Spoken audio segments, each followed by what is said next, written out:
Turasoma ijambo ry'Imana mu bitabo bitatu. Turasoma Abikorinto ba kabiri igice cya 5 n'umurongo wa 4. Soma Abikorinto ba mbere igice cya 15 n'umurongo wa 51. Soma Ibyahishuriwe Yohana igice cya 20 n'umurongo wa 14.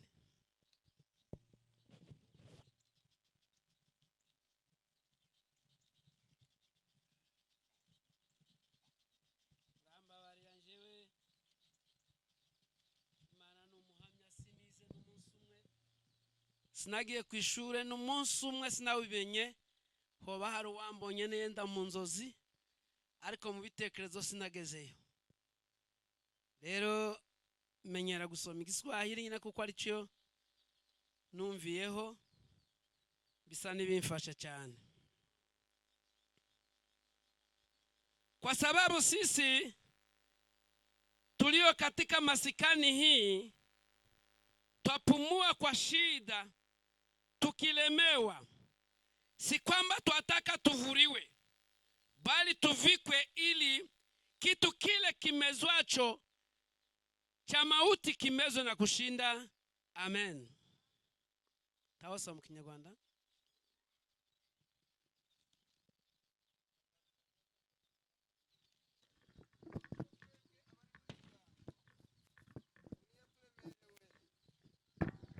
Icyakora si uko dushaka kuyamburwa, ahubwo nuko dushaka kwambikwa ya nzu yindi, ngo igipfa kimirwe n'ubugingo. Amen. Amen. Ibyahishuriwe Yohana igice cya 20 n'umurongo wa 13 n'14. Bahari tawatoa wafu wote waliwekuwemo ndani yake, mauti na kuzimu zitawatoa wafu waliokuwemo ndani yake, wahukumiwe kila mtu kwa matendo yake. Mauti na kuzimu zitatupa katika lile ziwa la moto, na hii ndiyo mauti ya pili. Amen. Inyanja igarura abapfuye bo muri yo, urupfu n'ikuzimu bigarura abapfuye bo muri byo, bashirwa imanza zikwiriye ibyo umuntu wese yakoze. Urupfu n'ikuzimu bijugunywa muri ya nyanja yaka umuriro. Iyo niyo nyanja yaka umuriro, niyo rupfu rwa kabiri. Amen. Abikorinto ba mbere igice cya 15 umurongo wa 51 kugeza kuri 55. Angalieni niwaambie ninyi siri, hatutalala sote, lakini sote tutabadilika kwa dakika moja, kwa kufumba na kufumbua, wakati wa parapanda ya mwisho. Maana parapanda italia, wafu wote watafufuliwa, wasiwe na uharibifu, nasi tutabadilika. Sherti huu uharibikao uvae kuto kuharibika, na huu wakufa uvae kuto kufa. Basi huu uharibikao utakapovaa kuto kuharibika, na huu wakufa utakapovaa kuto kufa, ndipo litakapotimia lile neno, mauti imemezwa kwa kushinda. Ewe mauti, uchungu wako uko wapi? Ewe mauti, uchungu wako uko wapi? Dore mbamenera ibanga, ntituzasinzira twese, ahubwo twese tuzahindurwa mu kanya gato, ndetse mu kanya kako guhumbya, ubwo impanda y'imperuka izavuga.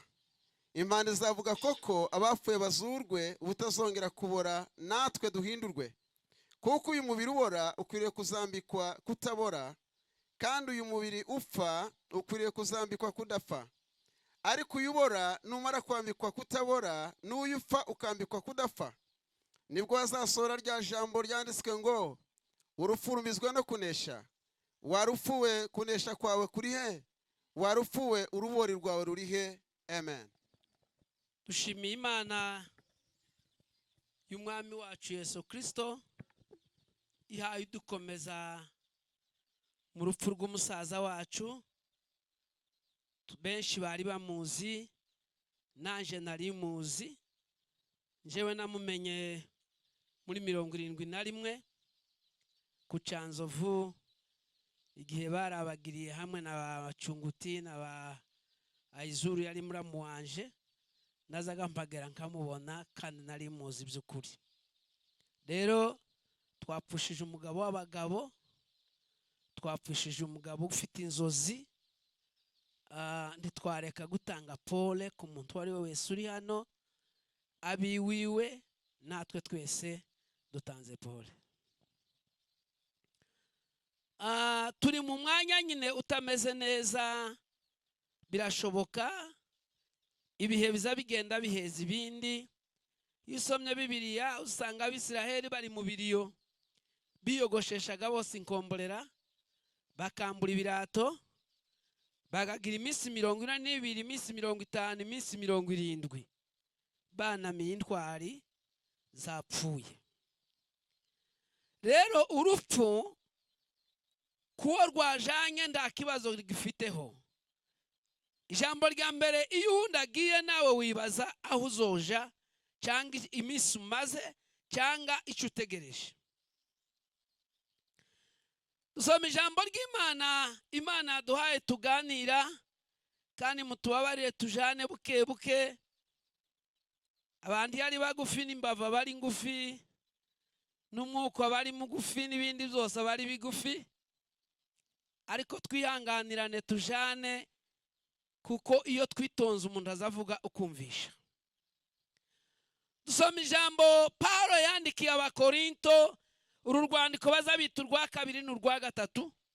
Urwa mbere rwarashanyuwe, nubwo ubu ngubu uri mu gusanga abantu babyimbye amajosi ngo bafite ababapinga. Nta muntu uzi gupinga, ni wowe uza wipinga. Abantu utazawuzuzwa wese ntiyabujijwe n'Imana, yabujijwe no kwitinya. N'ukwitinya, n'ubwoba, n'amashaka, nta kindi cyakuje kuzuza. Ubundi uzawuzuzwa iwe yambaye amakoti 6 si rimwe. N'ukwitinya pe, ntugasubira no kubigaya Imana, ntugasubira no kubitekereza ibindi. Ariko bose ntibazabuzuzwa. Impano z'Imana ni 9, 6 ntizazivugarwa n'umunsi umwe. Zazikoresha ikinyamurenge, zigakoresha igiswahili n'igipfuriro n'ikibembe. Impano y'ubwenge, kandi y'ubwenge niyo iyobora izindi zose. Ibuze n'izindi zohinduka utuzeze, zikaza zivuga ibitaba, zikaza zivuga byinshi, zikarurunga bitaba byose. Ariko wahuye n'Imana, ahuye n'Imana.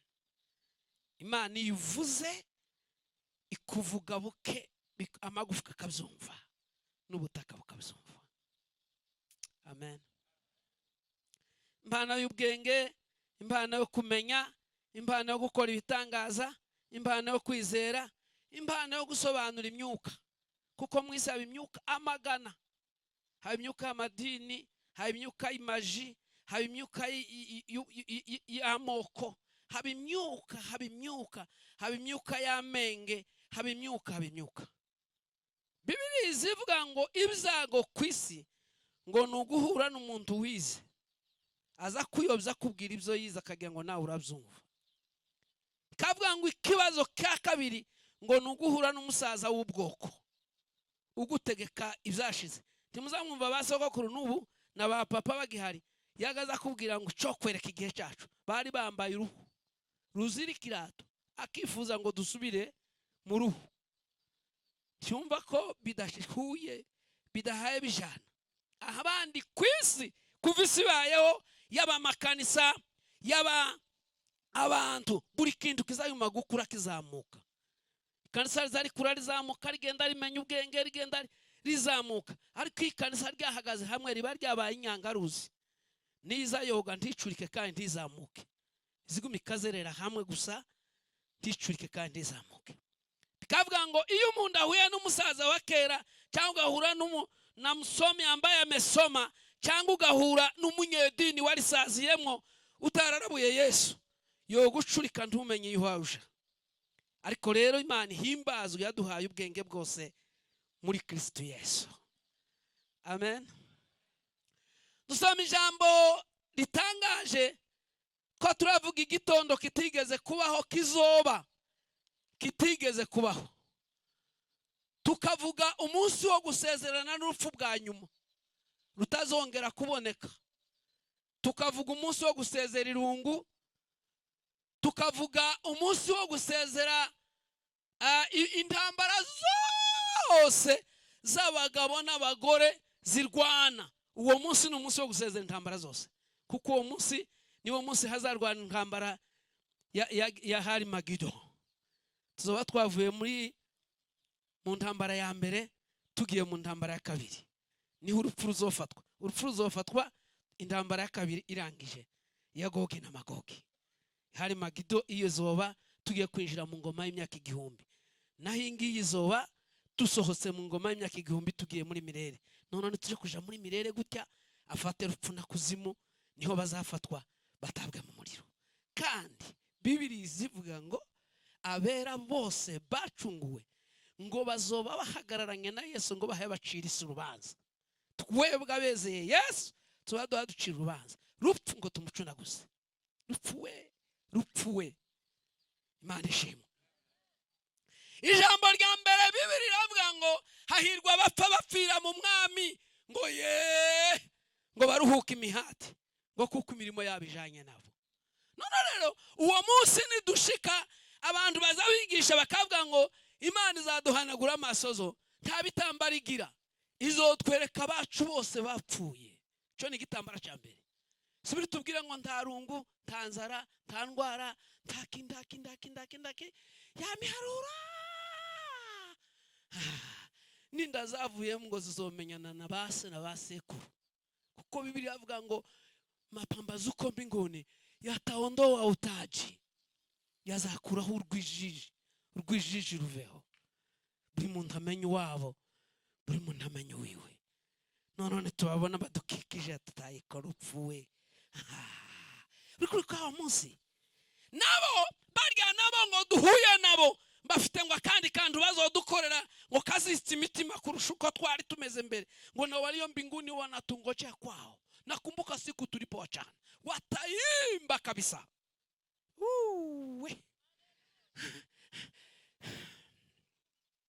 Wataimba kabisa kutukaribisha. Waraka tubabwira ngo manze mureke turebe Yesu. Wataimba kabisa kutukaribisha. Tubabwira ngo manze mureke turebe Yesu. Turebe w'amazurupfu. None kubgaho mwene data muvandimwe, humurika nshuti yanje, humurika ba data ba mama, muhumurike. Muhumurike nimba muri Kristo Yesu, humurika. Ijambo rya mbere usomye muri Petro wasanga amagambo atangaje. Imwe ni 24, 25, Yakobo 1:10-11.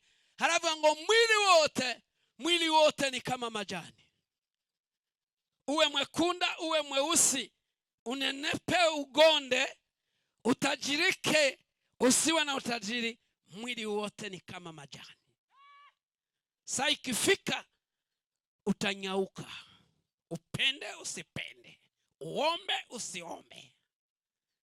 Saa ikifika mwili wote utageuka kuwa majani. Na fahari yake yote, nushaka kugira imodoka 100,000, nushaka kugira abana 600, nushaka iweje. Mwili wote ni kama majani na fahari yake yote ni kama maua ya majani. Mukwa 3 no mukwa 2 iuwa rizari guca ukazugira uti ntirizuma. Mukwa 4 ugasanga kera ryatibutse. Manake ibi dufite Imana yabiduhereye kugira ngo tubikoreshereze muri kino gihe. Ntiyagira uburara, ntiyagira uwambara ubusa, ntiyagira urira. Iyo hatari uburara, ntiyagira uwambara ubusa, tubukira umuntu buri Imana kuko ubuhaye ukora nguko Kristo yakoze. Nawe yarabivuze aravuga ngo mugire wa mutima wari muri Kristo Yesu.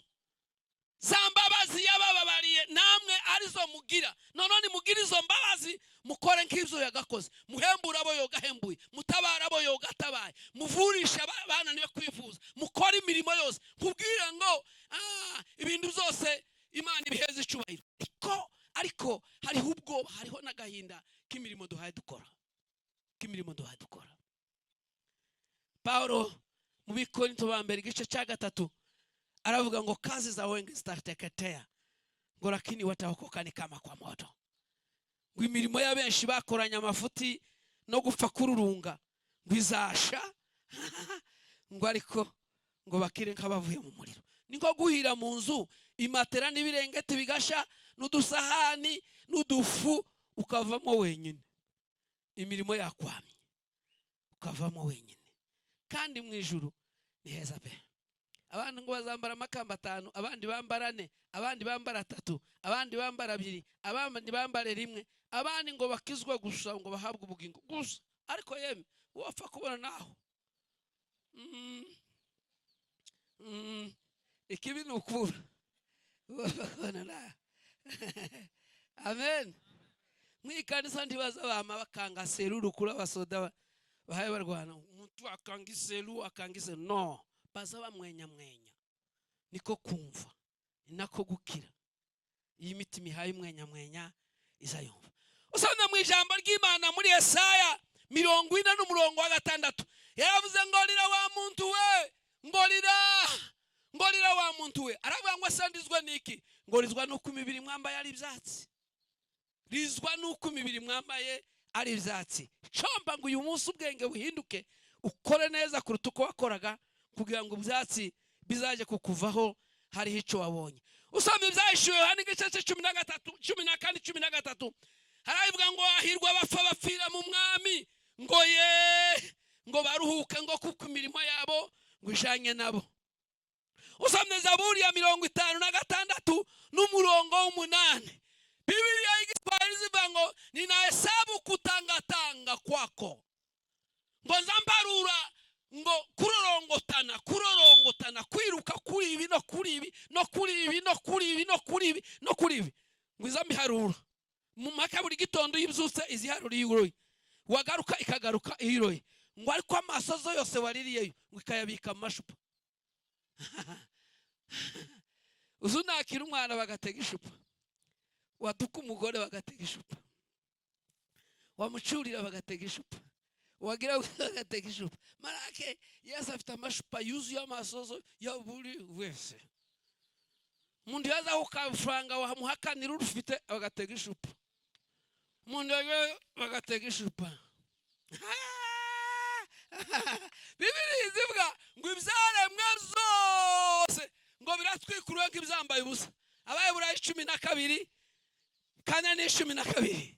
Manake buryo uzuba ndarufranga ufite Yesu abaruruzi, kandi abaruzi uri mu mfuko nuri mu ivarisi nuri ngwasigaye mu ihuzu yindi utambaye, ariko ni umugabo kweri. No mugabo muri natangatanga na sawa kutangatanga kwenu, machozi yenu na yaweka katika chupa, ariko mana yera we. Yohana 5:25 ijambo riruta yandi, kandi icomba ngo uyu munsi noneho turivuga mu zindi mvugo, ngo abapfuye bumva ngo nibo bazumva impanda. Abari makanisa batazabumva ndambanda abantu ngo basaziyemo. Abapfuye bumva, abapfuye bazabumva ijambo. Paulo ngwaje kuvuga mu Kolosai 3:16 yamavuga ngo ijambo ry'Imana ribe muri mwe ngo rigwiriye.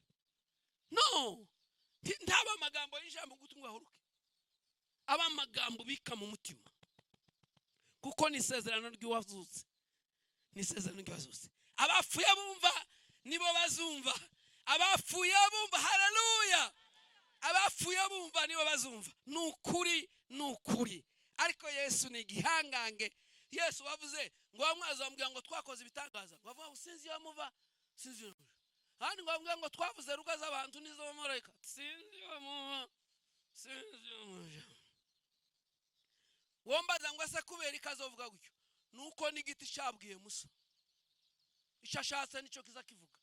Yavuze ngo havuga igiti kazavuga igiti, yavuga ngo havuga umuntu akavuga umuntu. Ariko wese udafite ubwenge bugenzura ngo amenye icyaha yavuga n'icyaha yakora, tibyo mujana mu ijuru pipi nugenda mu ijuru ga n'ijya punda yabwiye Barami nayizogenda. Nugenda mu ijuru n'ikirimbu cya Musa naco kizogenda, nuzojanwa nuko wahanuye bigakoreka. Uzogenda n'ikirimbu naco noje ndagenda iwe so kimujanye keretse gukiranuka keretse gukiranuka. Biblia izivuga ngo ubuni bwa bugingo ngo nuko bakuma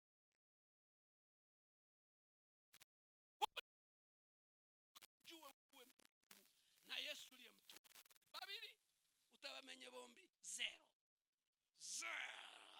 nushaka uture mu ikanisa, nushaka kuve, nushaka mbere y'uwakati, nushaka gukomerera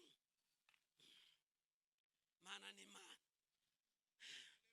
Bibiri zivuga ngo abahubiri ngo nabantu bazohembwa agoshi na droite, abumvishe bazohemberwa, batumvishe bazohemberwa,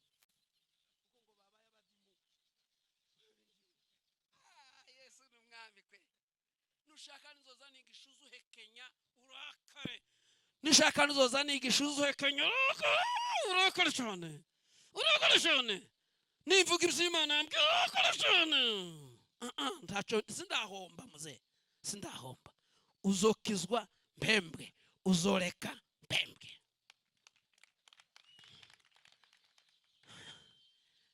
Amen. Nimunakira amen. Amen. Bibiri zivuga ngo umwuka wiyamuzuye ngo niwe uzotuzura. Sumako y'umwuka uturimwo, umwuka wiyamuzuye niwe natwe uzotuzura. Cyo gituma buri muntu akwiye gusuzuma akareba ko afite umwuka. Abayoborwa n'umwuka nibo bana b'Imana. Kandi Imana iri mu ijuru izi kubitirisha burya, haba nubwo woba mu isoko, haba nubwo woba ufite umwuka izamimurangiza, haba nubwo, ariko Bibiri zivuga ngo amwaminiye hatapoteye. Niyo bombamba mu bandi 100,000 sitapoteye, kuko ikindi mwo kiriko kiraboneka n'Imana yagira ati nguriya amwaminiye hatapoteye. None rero bene data bavandimwe, abapfuye bumva nibo bazumva, abapfuye bumva amagambo, aba bose bashinze mu makanisa n'imbere y'Imana n'imbere y'abagabo. Ntabwoba kuva muzahano kujijuka kumenya Imana n'iryo shingiro ry'ubwenge. Umuntu wese ugihunamiranye ngo ndi mu kinyamurenge, ngo none ngo mubadahurwa n'ukutatumera, ngo mubagorora. Uzosirimuka ryari? Uzosirimuka ryari? Kuva muzahano kujijuka kumenya Imana n'iryo shingiro ry'ubwenge. Umugabo wese ariko Bibiri zivuga ngo umugabo wese ugitegeka urugo n'amashanya. Petero wa mbere 3:7 ari amavuga ngo kwa sababu ya hiyo, ngo kuko mutwaza igitugu mudatwaza imbabazi, ngo maombe yenu sitasiki. Kunda Yesu. Imana igira za kamera 17. Abantu bose kwisi abazungu n'abirabura bagira 3. N'imfura n'ibivumvumuke n'indwanire.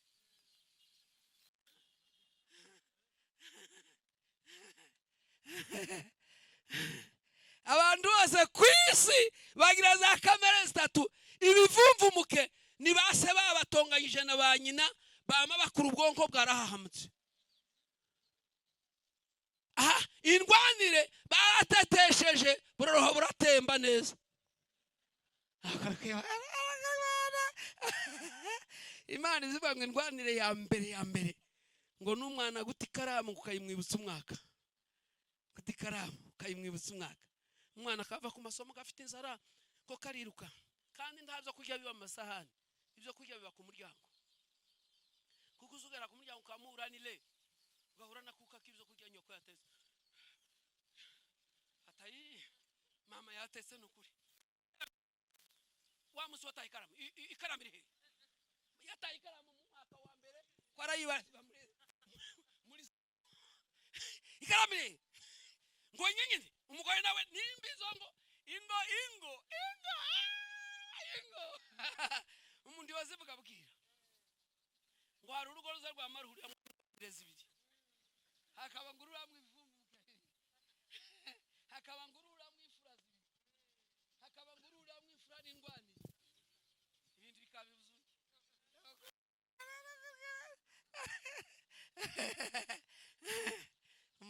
Mbabarire simbanse kama ndiko ndaseka nezerewe.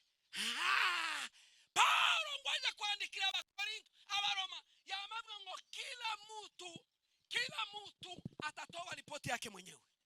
Buri muntu.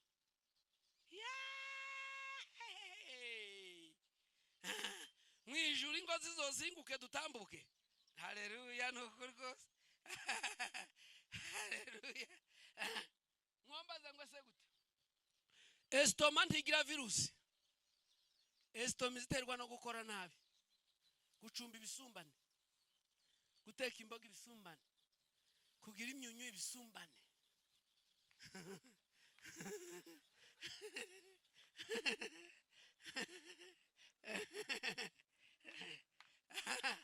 Tiyoroje nagasomo nyine umuntu azashika kumva. Iyo ucumbira abandi zo kurya bishusha cyane ukamubwira ngo mwihute mwihute teko bifite umuriro, estoma zishika kavuga ngo reka mbirinde gabihore bireshe na estoma mbone kubikanje, kandi cyagi hava ngo mbirinde bihore indurwe niyo menyo yo gukanje zo kurya ikaba yabiciriyemo ati yandurwe ikama ibyimba ubwo umuntu akamatumba ubwo utatumba ubwo ikama ipfuka ubwo.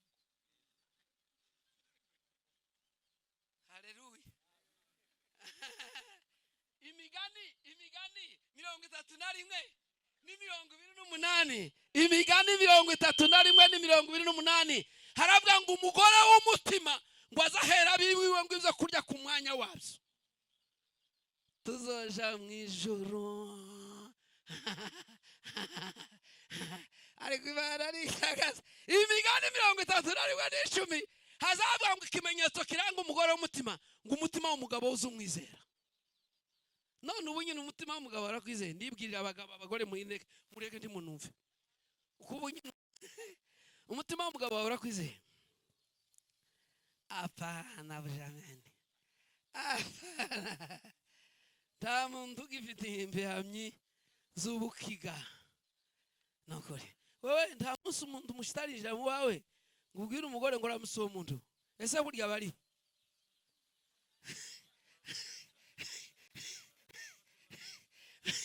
Uwo ngo uramwizeye. Umugore barangira umushitsi uramwizeye. Nimureke kunkanga, ntimunkanga naje ndi umunyamurenge ndabazi. Mu mazu harimo za cakara. Ngo urubanza rwabeshi rwarababanjirije ngo abandi bakurikiranye narwo. Umunyabwenge izaha zose yabisukumiriye, ariko umupfapfa ashoreranye nasho. Cyo duha ngo imitima yacu yumve, imitima yacu yihinduke. Bene data bavandimwe, Paulo mu Korinto igice 16 n'umurongo w'13 yavuze ngo ibyo ari byo byose ngo simameni imara katika imani musitingizike. Nimba twapfushije, nimba turwaye, nimba twibwe, nimba badututse, nimba badukwijije, ariko zarire aho kubiga ipfumu ndiyo bigihuta. Umuntu ukora amaja kuri social media kamanja ngoje n'umugore tumeze gutya, ngoje n'umugore tumeze gutya, nyuma ga yameze bigarura tubikuzanire. Wamuhwera ubuzuka buzo bwashira mugatandukana. Ni budazorana ntarimo. Nimwandike neza. Hamu yabonye sengo inzoga yasinze yambaye ubusa. Ahamagara ati yame nimuze muri abadatu ko yabaye. Umuhana wose urasohoka umuca mu gitondo ngo bamubwire, aramubwira ngo hamuwe nguzo mu mukozi wa beneso. N'ubu duhatuje Amerika no kuja kuba abakozi baba bene data. Kubera gusa kwiyo nduru twavugije. None ubu ngubu bijuri mu kwandika by'abasobukwe n'abanyoko bukwe, bijuri mu kwandika by'isi yose, bijuri mu kwandika z'abanyokorome, bijuri mu kwandika by'abagukuriye, bijuri mu kwandika bijuri mu kwandika. Urimo kuzandika umuntu, urimo kuzandika uvuye, urimo kuzandika watekereje iki? Nuko telefone yawe ishushe kurusha izindi. Reka usanzwe mu ijambo ry'Imana rivuga amagambo atangaje. Yohana 5:25-28 hazavuga ngo ndababwira ukuri ngo abapfuye bumva ngo nibo bazumva. Baramubwira ngo ibyo tubwiye ntituzumvishije. Atereka mbasobanurire neza ngo mbamaze amashaka ngo ndababwira yuko ngo mu minsi izaza ngo intumbi z'abapfuye zizazuka zikaba nzima. Esaya 26 n'umurongo wa 19 yamavuga ngo intumbi z'abantu banje ngo zizongera zizuke ngo zibeho, ngo intumbi z'abantu banje zizongera zizuke zibeho. Abatesalonike ba mbere igice cya 4 n'umurongo wa 13 n'umurongo wa 16 haravuga ngo hazavuga impanda zitatu, impanda ya Kristo, ngo ni impanda ya marayika ukomeye, ngo ni impanda y'Imana. Uwo munsi urategerejwe kandi uzoba ntacyo ubuza, kuko Imana yacu ntizibesha. Imana igira za kamere 17, kamere yayo zibesha ntizibesha, kamere ya kabiri ntizihinduka ubwo itabesha icyo yavuze cyose kizaba duhaye tukireba. None mukamwanya ngo abantu bari mu byabo batawanyitse, mukamwanya ngo Kristo arahaguruka, kandi ngo uwo munsi ngo umwana ntawuzi n'abamarayika ngo ntibawuzi. Imana ngo iramwongorera ati Kristo we hamagara umugeni wawe. Yesu ngo arahaguruka ati mugeni wanje we, mukunzi wanje we, kandi ngo azavuza akamo karenga, mugeni wanje we, mukunzi wanje we, ngo abari ku isi bose twumve, ngo n'abapfuye bumve. None ngo nibumva bamarayika ngo bahaguruke, ngo bavuze impanda bavuga ngo mwabisigo bihuma mwe n'abadayimoni, nimubise nimukingura amarembo, mubisabera bazamuke baje kwima ingoma y'imyaka 1000. Muri kakanya bavuze gutyo, Imana ngo iba yagobose, ngo ngo se uriya ninde wagamiranye n'umukunzi wiwe uhaye ugenda nibendera k'ingabo zanesheje? Baramubwira ngo ni Kristo n'umugeni wiwe.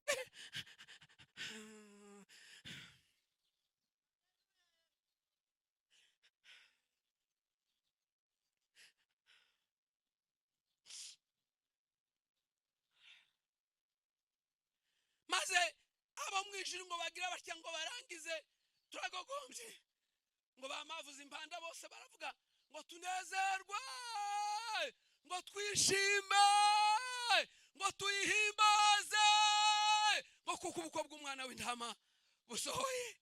Yohana ngo aje gutegera, ngo yumva ngo ari nk'amazi menshi, ngo kandi yumva ari nk'umukutano ngo utafite umubari, ngo uhaye wamiriza. Naho nijuru rivugije induru ribonye Kristo n'umugeni begamiranye. Mukamwanya impanda ngo zimare kuvuga, abantu ngo barazamuka. Ikiza kinezereza cyane ngo abapfuye abari bo babanza kuva muri paradizo bari barimo baraza baje kwimana na Kristo ingoma y'imyaka 1000. Mukanya ngo duseruke, ngo tubakubita amaso nako tuba turasite, ngo ashike sikaga mpeza kubateba ubu gufuza urabo bukarusha, ngo turika hasi, ngo turicara, ngo duhanagura amaso zo ku maso. Wamara kuduhanagura amaso zo ku maso, iba umuzuko wa mbere arahiriwe uzaba mu muzuko wa mbere ugira ibice 5. Nibyo ngiye kuvuga. Igice cya mbere ni muri Matayo 27:51, ni Yesu n'abaryazamukanye barimo na cya gisambo. Ubona umuzuko wa mbere. Soma Abakorinto 15:20, hari amava ngo Kristo ni rimbuko, ngo niwe muganura. Manake niwe muganura, niwe wabanje, niwe marimbuko yikanisa mu kuzamuka. None ngo bamare gushika baricara, ngo bamare kwicara natwe ngo tuba turaserutse. Abapfuye ngo nibo bazabanza, ariko ndamukunda Yesu, ngo abapfuye nibo bazabanza, natwe ngo duhereko tuzamukane nabo. Ngo nitumara gushika gutya babaze Yesu, ngo se barani bande Yesu we? Ngo barani bagenzi banyu. Bavuye he? Ati bavuye iwabo mu izina baro. Tubagire gute? Ati nimubiyegereze mu izina rya Yesu. Ngo haririmba ikwaya zine, haririmba indirimbo ya Mose, haririmba indirimbo y'umwana w'intama, haririmba indirimbo y'ibizima, haririmba indirimbo y'abakerubi. Ngo kandi zitererwa icyarimwe, ziririmbirwa icyarimwe. Ntumbaze wateye kandi ntumbaze imyaka zamaze. Birashoboka ko ikorasi zo zimara imyaka 100 cyangwa 30 cyangwa 40. Ngo bararirimba muri wa mwanya bahaye baririmba, ngo tugire gutya tubona abandi ngo baje. Ibo Bibiri izamivuga ngo bazoba bacyuye, ngo si umugeni bazoba bacyuye. Bagatatu ni 144 bivuye mu Bayuda bitiyanduje kuva isibayeho kugeza none munsi, bagikurikiza amategeko ya Musa ya kera kandi ngo bera. Nono Imana ngo izabazana abacura bacuye umugeni. Ngo tugeke tubona tutabarani bande Yesu we? Tubarane bagenzi banyu. Bavuye he? Ati bavuye iwabo mu izina baba. Tubagira gute Yesu we? Ati nimubiyegereze mu izina rya Yesu. Reka subireyo. Babandi ngo bapfuye ariko Imana ni nziza we, Imana ni nziza we. Bibiri zivuga ngo akanwa kose katura ko Yesu yapfuye akazu